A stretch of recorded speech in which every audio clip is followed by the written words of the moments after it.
বাড়িতে রুটি বানানোর সময় ভুল করেও এই তিনটি ভুল করবেন না, নয়তো জীবনে অনর্থ হয়ে যাবে এবং মৃত্যু পর্যন্ত তার ফল আপনাকে ভোগ করতে হবে।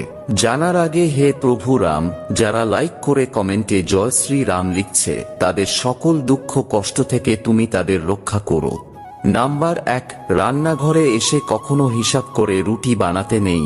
এমনটা করলে তা দারিদ্রতাকে নিমন্ত্রণ জানানো হয়, তাই রান্নাঘরে 2-4টে রুটি বেশি করেই বানানো উচিত। তাছাড়া এতে মা অন্নপূর্ণাও খুব খুশি হন। নাম্বার 2, রান্নাঘরে ভুল করেও কখনো বাসি আটার রুটি বানাবেন না।